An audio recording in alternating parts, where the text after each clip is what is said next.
Hey, it's Alan, and I just wanted to let you know that you can now listen to the ongoing history of new music early and ad-free on Amazon Music, included with Prime. A couple of years back, I did an episode called The Diversity Show. It ran in February as part of Black History Month. The goal was to salute the contributions of people of African descent to the world of rock, and it was quite the list. We had Jimi Hendrix, I had to talk about him, of course, one of the greatest guitarists of all time. But then there was a band called Death, a criminally overlooked group from Detroit who were about 20 years ahead of their time. They're only getting some recognition now. We talked about Bad Brains, the great hardcore band from DC. We moved to England for discussions about ska stars, the Specials, and the English Beat. There was the punk funk of Fishbone, the metal crunch of both Living Colour and Ice-T's BodyCount. And we included Lenny Kravitz, Bloc Party, Bakar, Kenny Hoopla, and more. But the list was incomplete, of course. There was only so much time, and there were so many people and events that we need to talk about. So let's spread the recognition around a little more for Black History Month 2023. This is the Ongoing History of New Music podcast with Alan Cross.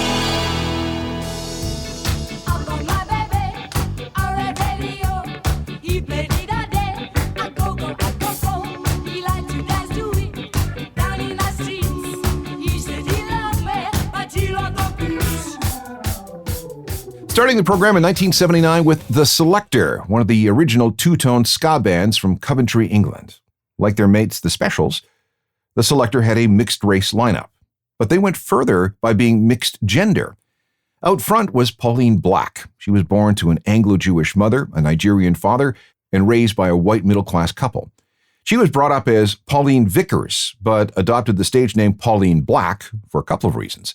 First of all, she didn't want her boss to know that she was playing in a band. He apparently frowned on things like that, and to acknowledge her African roots. Pauline has been active in music for more than 40 years, but she also hosted a TV quiz show for kids, acted on both stage and television, and has even done some work on the radio for the BBC, which brings us nicely back to that song, On My Radio. Hello again, I'm Alan Cross, and every couple of years, I like to update a look at Black History Month. It's only right, given that rock and roll has descended substantially from black music. The blues, rhythm and blues, jump blues, jazz, gospel, and so many other genres. We're going to bob and weave through the history of alt-rock and talk about more black artists who have made our music possible. Some you'll no doubt have heard of, others maybe not so much, and we need to fix that. In fact, let's start with someone everyone should know about, but sadly does not. Her name was Tina Bell, and she rightly might be considered one of the inventors of grunge. Tina was a black woman who fronted a very grungy-sounding band from Seattle called Bam Bam, and they were doing their grunge thing in 1983, a couple of years before that sound really began to catch on. Bam Bam featured her husband, Tommy Martin, a friend named Scott Lockwood, and a kid on drums named Matt Cameron. And yeah, that's the same Matt Cameron who would later become part of both Soundgarden and Pearl Jam. Tina and Bam Bam were grunge before anyone even started using that word. But Tina and the band were never given the credit they deserve. In fact, they're almost completely expunged from the history of grunge. Even what exists about them online is often incorrect.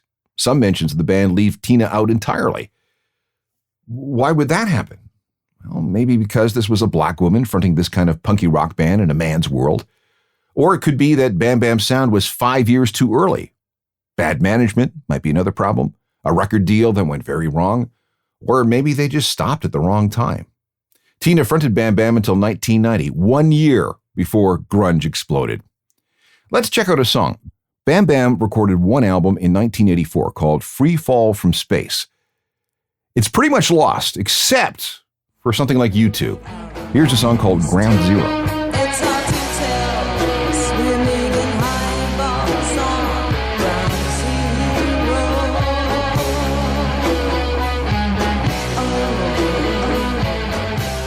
That's Seattle's Bam Bam featuring singer Tina Bell, and it's from 1984. And it sounds great, right?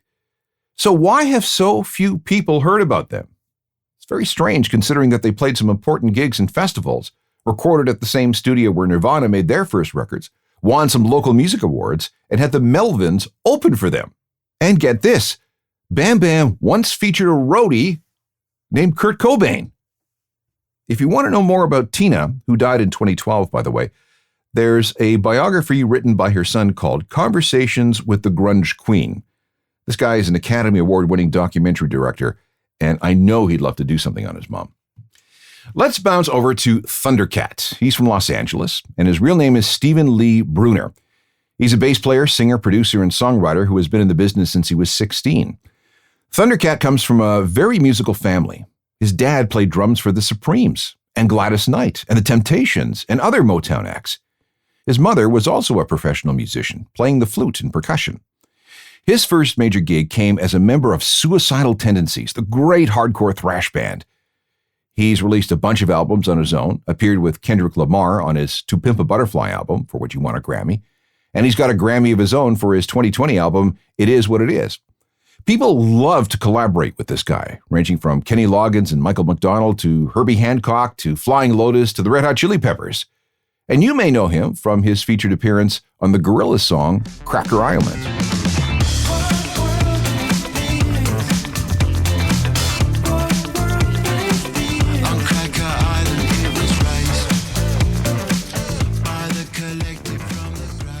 Here's another black artist who found a niche in the world of alt-rock, Willow. She's the daughter of Will Smith and Jada Pinkett Smith, two people who have had their own music careers. Will is a rapper, of course, and Mom is a singer of a new metal band called Wicked Wisdom. Willow started out as an actor and did really, really well, winning a bunch of awards. But she really found a home in the world of music. She's gone through several different styles and genres, but really seems to have a flair for punk pop, working on her own as well as collaborating with people like Machine Gun Kelly and Travis Barker of Blink-182. In fact, let's have a listen to that song from 2021. This is called Transparent, featuring Travis.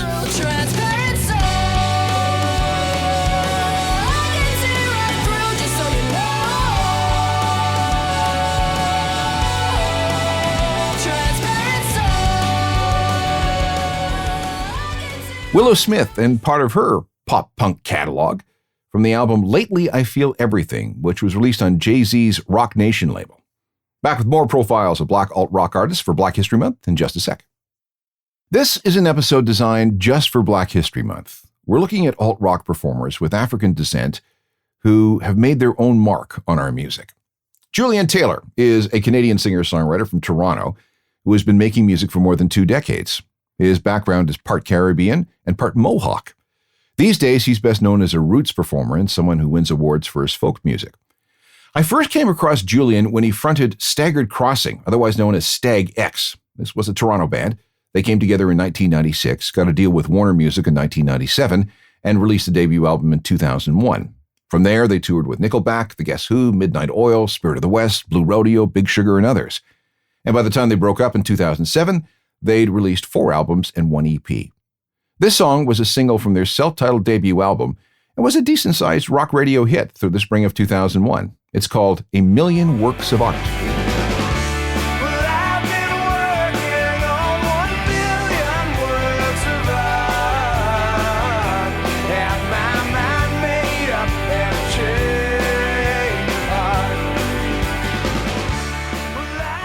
There's no way that we can do a show for Black History Month without talking about Tom Morello. He's got to be one of the most famous of all alt-rock guitarists. And talk about a story. Listen to this. Tom was born in Harlem. His mom was both Irish and Italian, while his dad was from Kenya. Dad's name was Ngethe Njoroge. He participated in the Mau Mau Uprising, an 8-year-long revolt against British colonialism. After that ended in 1960, Tom's dad became Kenya's first ever ambassador to the United Nations. Meanwhile, a great-uncle on his dad's side was elected the first president of an independent Kenya. Another uncle ended up as a cabinet minister. And his parents met while both were at a pro-democracy protest in Nairobi. She soon found herself pregnant and returned to New York with Ngethe, where Tom was born. So if you've ever wondered where Tom gets his interest in politics, it literally runs in his blood. Back in the U.S., Tom went to school in Illinois. In the same class was this kid named Adam Jones. He would later grow up to be the guitarist in Tool. After picking up the guitar at age 13, he played in a bunch of bands with names like Nebula and Electric Sheep, which, by the way, also featured Adam Jones. Although these bands covered songs like Led Zeppelin, Bachman Turner Overdrive, and Black Sabbath, Tom was profoundly affected by Run DMC and Public Enemy. That's how his guitar style developed, scratching the strings like a DJ would scratch on a turntable. Tom's politics have always leaned left, going as far as being a little anarchist at times, even in high school. He graduated with honors and enrolled in Harvard as a political science student. He played in more bands there, too, including one called Board of Education, which also featured a future Nobel Prize winner in chemistry. Leaving Harvard with a bachelor's in social studies, he moved to Los Angeles in 1986, where times were so tight that he supported himself working as a male stripper for bachelorette parties.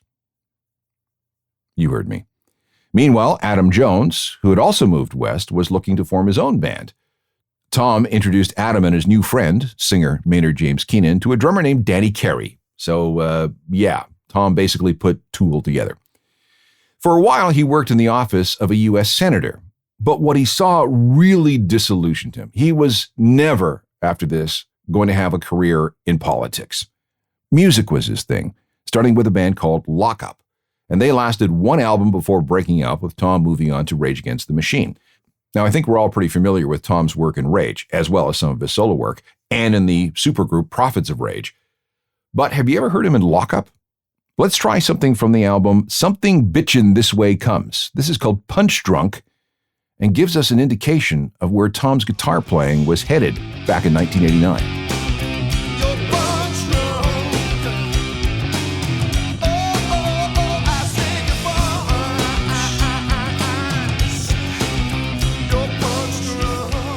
From 1989, that's Tom Morello's pre-Rage Against the Machine band called Lock Up with Punch Drunk. This would be a good time to segue into horror. Not the genre, not the movies. This is a punk rap group from Newark, New Jersey. They're very much into the same headspace as Rage. Two guys, the OGM and Yeti 999. They met going to basement punk shows. They both loved hardcore and they loved hip-hop. They both loved horror movies, especially those directed by Rob Zombie, so why not form a band? Over the years, they've developed a sound that can be really out there with the heaviest 9 Inch Nails can offer. They also have a reputation of staging some pretty wild shows. Horror has opened up for Avenged Sevenfold, Korn, Alice in Chains, 3 Days Grace, Prophets of Rage, and more. And guys like Blink-182's Travis Barker, there he is again, and Slipknot's Corey Taylor have worked on songs with them. In fact, here's a track that features both those guys. This is Horror and Bite My Face.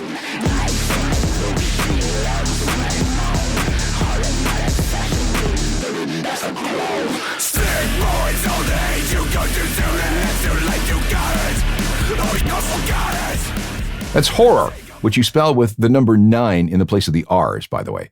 That's Bite My Face, with guest vocals from Corey Taylor of Slipknot, and the whole thing was produced by Travis Barker of Blink-182. A few more alt-rock acts driven by black performers still to come, so hang on. Let's go through a few more alt-rock performers who are of African heritage. Noelle Skaggs is the co-lead singer of Fitz and the Tantrums. She's been a member of the group since 2010. She's also worked with the Black Eyed Peas, Damian Marley, and others. TV on the radio was a major part of the New York City indie scene in the early 2000s. This was the same scene that gave us the Yeah Yeah Yeahs, the Strokes, the Rapture, and LCD Sound System. Tunde Adebimpe is in charge of vocals and loops with TV on the radio. Chuck Mosley, an early singer of Faith No More, was interracial. His mother was Jewish and his dad was both black and Native American. Then we have these guys. They're not exactly pure alternative, but Outkast has had their share of alt-rock hits. The two guys there are Andre 3000 and Big Boy Patton. And then there's Faithless, the British electronic / hip-hop / dance / whatever band, fronted by a guy named Maxi Jazz. He was a singer, a rapper, a songwriter, a DJ, and musician. Faithless came together in 1995 and ended up selling millions of records, mostly in the UK and Europe. Their stuff was mostly political, and with Maxi's way with words, you never, ever didn't know where they stood. They were very clear. He was also a big racing fan and a collector of cars. My favorite Faithless song is this one from their 2004 album, No Roots. Love the lyrics here. This is Mass Destruction. Is a weapon of mass destruction. Whether Halliburton, Enron, or anyone greed is a weapon of mass destruction. We need to find courage overcome. Inaction is a weapon of mass destruction. Inaction is a Faithless, featuring the late Maxi Jazz. He died on Christmas Eve 2022 at the age of 65. Moving on to more alt-rock players of African descent. Fever 333 is a California band led by Jason Alton Butler. His dad was black, his mom was Scottish, and I highly recommend their stuff if you like Rage Against the Machine. Again, the band is Fever 333. Then there's the Nova Twins, guitarist Amy Love, who is of Nigerian and Iranian descent, and bass player Georgia South has parents who are Jamaican and Australian, and they call what they do urban punk. Okay, what about Russell Hobbs of Gorillaz? Yeah, he's a virtual character, but behind him is a real black man named Remy Kakaba Jr. He's been the band's drummer and producer since 2016. There's Canada's Bedouin Soundclash. Bass player Ian Sinclair has Caribbean heritage. Bob Marley should probably be on this list. Okay, not an alternative artist per se, but his music has had plenty of influence on alt-rock through the decades, so it would be a crime to leave him out. So let's put Bob Marley on the list. And let's end with Massive Attack. Two of the three main guys are black, Adrian Tricky Thaws and Grant Daddy G. Marshall. Tricky's father was Jamaican, while his mother was both English and Guyanese, and both of Daddy G's parents are from the West Indies. As trip-hop bands go, Massive Attack is one of the all-time best. They've been a going concern since 1988 and have a long list of excellent records. My personal favorite is Mezzanine from 1998, which features this song called Angel. Daddy G was the main songwriter, and the guest vocalist is Horace Andy, a Jamaican roots singer.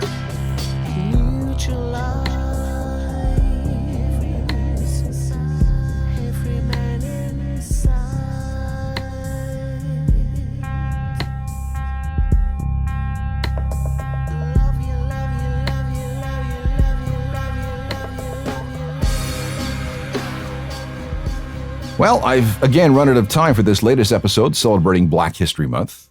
There are a couple of others in the podcast archives if you want to go back and explore more. Meanwhile, here are a few more names that you might want to check out on your own. There is one or more person of African descent in the following. There's vocalist Militia Fox, who not only performs in a Judas Priest cover band, she released a cover of Tool's 46 and 2. Her vocal range extends over 4 octaves. Speaking of covers, there's Sophia Arista and Brass Against. They've been described as the love channel of Rage Against the Machine and some kind of old-school brass band. Another intense band is Oxymorons. They're from Queens in New York City, and you can call them alternative hip-hop with a hard rock twist. Meet Me at the Altar is like a black version of Paramore, except that they're all women and LGBTQ+. They're an excellent pop-punk band. Most of the time, the members are in 3 different states, Florida, Georgia, New Jersey, and they all collaborate on songs online. Young Fathers, fantastic lo-fi indie-tronica band from Edinburgh, who won Britain's Mercury Prize in 2014. There's Blood Orange, the stage name of Dev Hynes. He used to be in a teenage punk band with the unfortunate name Test Icicles. Say that fast. Let's go back to the early days of punk. Don Letts, a confidant and friend of both the Sex Pistols and the Clash. He was the DJ who introduced reggae and dub to a new generation of these punk kids in the 1970s in clubs where they hung out. See, there were no punk records yet, so that music, Jamaican music, dub music, black music, became theirs until they had some punk records to listen to. And later on, Don would become a member of Big Audio Dynamite with his Clash buddy, Mick Jones. And one more, Danny Denial. He's a black queer person who rages against those particular prejudices. Highly recommended. Again, if you want to learn more about black artists, head into the Ongoing History archives and look for those shows that celebrate diversity in alt-rock. All podcasts are free, and you can download them from any platform you want. I'm also available through Twitter, Facebook, and Instagram. My website is ajournalofmusicalthings.com, and my email is always open to you. It's alan@alancross.ca. Technical productions by Rob Johnston. I'm Alan Cross. You've been listening to the Ongoing History of New Music podcast with Alan Cross. Subscribe to the podcast through iTunes, Google Play, Stitcher, Spotify, and everywhere you find your favorite podcasts.